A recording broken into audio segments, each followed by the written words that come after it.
दोस्तों नमस्कार, स्वागत है आप सभी का। एक बार फिर से चलिए जानते हैं राजस्थान की ताजा खबरों को। लेकिन उससे पहले अगर आपने अभी तक इस चैनल को सब्सक्राइब नहीं किया तो सब्सक्राइब कर लें, जिससे कि आपको राजस्थान की ताजा खबर रोजाना मिलती रहे।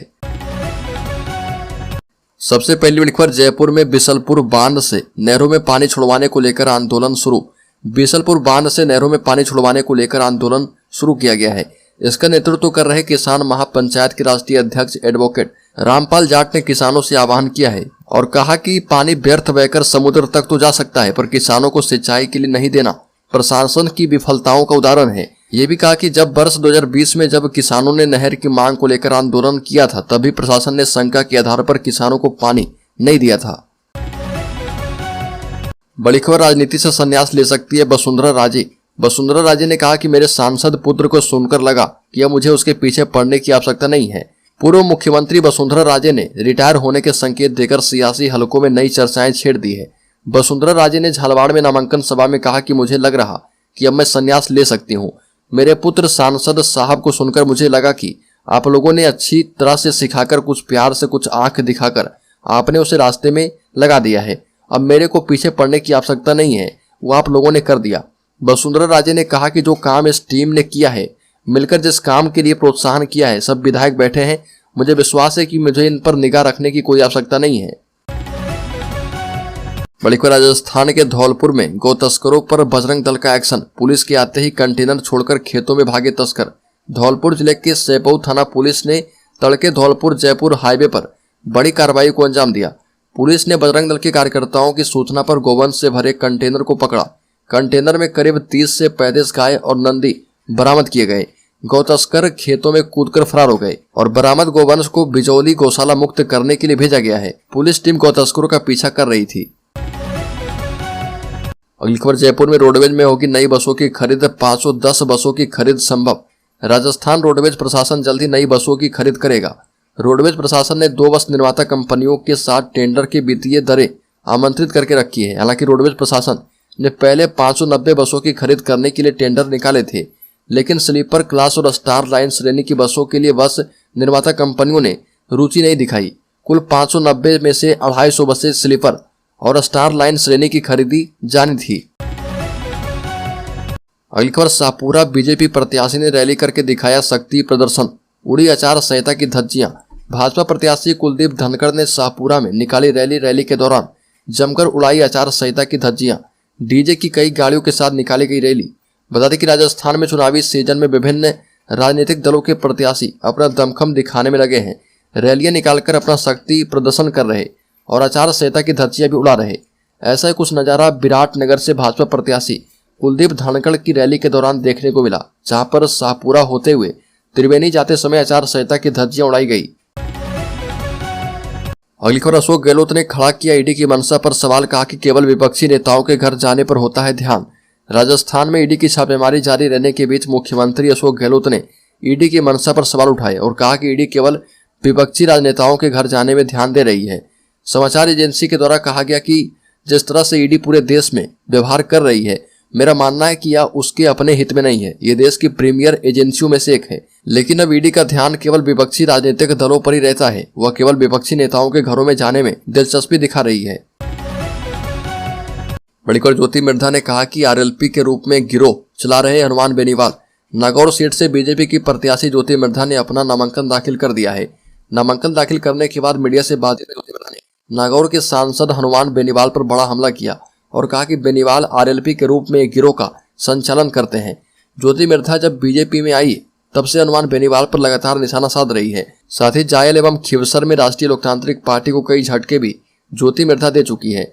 जायल में आरएलपी के एक बड़े धड़े को ज्योति मिर्धा ने बीजेपी के साथ शामिल किया है। इसके साथ ही खिवसर में आरएलपी के बड़े नेता रेवंत राम डांगा को भी बीजेपी ज्वाइन करवा चुकी है। अगली खबर, श्री देव नारायण मंदिर के पुजारी ने प्रियंका गांधी के पीएम मोदी पर लगाए गए आरोप को बताया गलत। कहा कि दान के बारे में कभी नहीं बताया जाता। पीएम मोदी के प्रसिद्ध श्री देव नारायण भगवान के 1111वें अवतार दिवस कार्यक्रम में दर्शन और चंदा देने के विवाद में मंदिर समिति ने निंदा की। भीलवाड़ा में देवनारायण मंदिर के पुजारी ने पीएम के दान पर झूठ बोलने के लिए प्रियंका गांधी की निंदा की है और पुजारी ने कहा कि इससे देवनारायण भगवान में आस्था रखने वाले सभी लोगों की भावनाएं आहत हुई है। मंदिर कमेटी कभी भी दान के बारे में खुलासा नहीं करती है और ना ही कोई लिफाफा किसका इसके बारे में किसी को जानकारी नहीं दी जाती है। और सांसद मनोज तिवारी ने कहा कि उदयपुर में कन्हैया लाल का गला रेतना ये हमास जैसी आतंकी घटना है। दिल्ली भाजपा के पूर्व प्रदेशाध्यक्ष और नई दिल्ली सांसद मनोज तिवारी ने भाजपा प्रदेश मीडिया सेंटर में मीडिया को संबोधित करते हुए कहा कि कांग्रेस आतंकी संगठन हमास की समर्थक है। आप इससे अंदाजा लगा सकते हैं कि ये लोग किस हद तक तुष्टीकरण के पोषक हैं। उदयपुर में एक छोटे दुकानदार कन्हैया लाल टेलर की गला काटकर हत्या कर दी जाती है और इसका वीडियो बनाया जाता है और यहीं से हमास जैसी आतंकी गतिविधियों की शुरुआत हो गई थी। लेकिन कांग्रेस सरकार के मुखिया इन घटनाओं को छिटपुट और सामान्य घटना बताकर ऐसे ही टाल जाते हैं।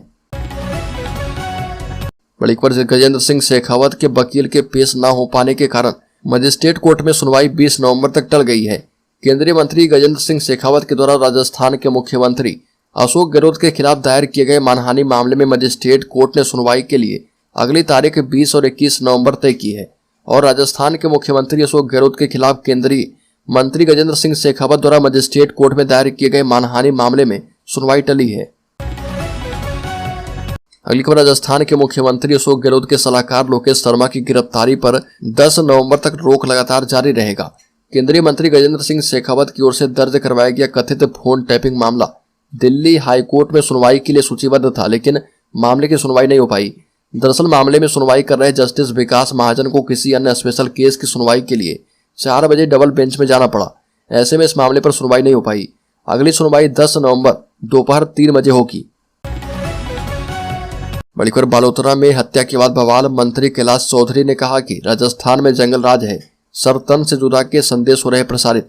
बालोतरा के एक युवक की हत्या के मामले ने तूल पकड़ लिया है। केंद्रीय मंत्री कैलाश चौधरी ने धरने में शामिल होकर गहलोत सरकार पर जमकर निशाना साधा। कैलाश चौधरी ने गहलोत सरकार पर हमला बोलते हुए कहा कि प्रदेश में जंगल राज चल रहा, एक ग्रामीण की हत्या कर दी गई और उसके साथ जो शख्स था उसे भी जान से मारने की धमकी दी जा रही है। सर तन से जुदा करने के मैसेज सोशल मीडिया पर वायरल हो रहे। वहीं बालोतरा एसपी हरिशंकर ने बताया कि परिवादी की रिपोर्ट के आधार पर मामला दर्ज कर जांच की जा रही है। वहीं मंडली थाना पुलिस की लापरवाही के आरोपों पर उन्होंने कहा कि बालोतरा सीओ को जांच दी गई है, जांच में दोषी पाए जाने पर कार्रवाई की जाएगी। बड़ी खबर जिन राजपूतों ने 2018 में गिराई थी बीजेपी की सरकार, वही इस बार करवाएंगे सत्ता में वापसी। बता दें कि राजस्थान में भारतीय जनता पार्टी ने 2018 के विधानसभा चुनाव में हार का सामना किया था और इसकी एक बड़ी वजह राजपूत समुदाय की पार्टी से नाराजगी रही है। चुनाव से करीब 1 साल पहले 2017 में पद्मावत फिल्म आई थी और राजस्थान में और खासतौर से राजपूत समुदाय में काफी आधार रखने वाली करनी सेना इस फिल्म का काफी उग्र तरीके से विरोध कर रही थी। राजस्थान के कई इलाकों में फिल्म के विरोध के दौरान तोड़फोड़ की घटनाएं हुई थी। हालांकि इस बार कई घटनाओं को लेकर लगातार राजपूत समुदाय बीजेपी के समर्थन में है और इसको देखते हुए लगता है कि इस बार राजपूत समुदाय की वजह से बीजेपी सत्ता में वापसी कर सकती है। अगली खबर राजस्थान की सत्ता में वापसी के लिए बीजेपी हिंदुत्व की सियासी बिसात बिछाने में जुटी है। विधानसभा चुनाव प्रचार में ही नहीं बल्कि आक्रामक हिंदुत्व का एजेंडा सेट करने से बीजेपी किसी तरह का कोई कोर कसर नहीं छोड़ रही है। बीजेपी ने विधानसभा चुनाव में अभी तक 184 कैंडिडेट के नामों का ऐलान किया है, जिसमें मंदिरों और मठों से जुड़े महंत संत और भजन गायक को टिकट दिया गया है। बीजेपी ने महंत संतों को मुस्लिम बहुल सीट पर प्रत्याशी बनाकर हिंदुत्व का दांव खेला है। बीजेपी ने राजस्थान की 5 सीटों पर महंत संत और भजन गायक को प्रत्याशी बनाया है। बड़ी खबर राजस्थान के मुख्यमंत्री अशोक गहलोत ने कहा कि हमारी जीत है कि आरसीपी को हम पूरा करेंगे। मुख्यमंत्री गहलोत ने कहा कि 13 जिलों के लिए महत्वपूर्ण आरसीपी योजना को राष्ट्रीय परियोजना का दर्जा दिया जाना चाहिए, जिससे यह समयबद्ध रूप से लागू हो एवं आमजन को पेयजल एवं सिंचाई के लिए पर्याप्त जल उपलब्ध हो पाए। पिछले 5 वर्षों से लगातार केंद्र से मांग करने एवं प्रधानमंत्री द्वारा किए गए वादे के बावजूद इस योजना को राष्ट्रीय परियोजना का दर्जा नहीं मिल पाया है और इसको लेकर प्रदेश के जल शक्ति मंत्री ने राजनीतिक स्वार्थ के चलते इस कार्य में रोड़ा लटका रखा है। हालांकि मुख्यमंत्री गहलोत ने कहा कि हमारी जीत है कि आरसीपी को हम अपने संसाधनों से पूरा कर लेंगे। बीजेपी सांसद दिया कुमारी ने कहा कि सवाई माधोपुर देवली में खिलेगा कमल। मीना बैंसला के नामांकन में पहुंची। सांसद दिया कुमारी सवाई माधोपुर से भाजपा प्रत्याशी डॉक्टर किरोड़ीलाल मीणा की नामांकन रैली में शामिल हुई और इससे पहले जनसभा को संबोधित किया और कहा कि यहाँ कार्यकर्ताओं का जोश और उत्साह सराहनीय है। यह भी कहा कि डॉक्टर किरोड़ीलाल मीणा वर्षों से जनता की सेवा करते आए हैं। राजस्थान में जहां भी अन्याय हुआ है वहां किरोड़ीलाल मीणा खड़े रहे। दिया कुमारी ने कहा कि मेरे कार्यकाल में यहाँ अभूतपूर्व विकास हुआ है और यातायात, चिकित्सा, शिक्षा, पानी या रोजगार से जुड़ा कोई भी काम हो भाजपा के विधायक के नाते मैंने सजगता से किया है।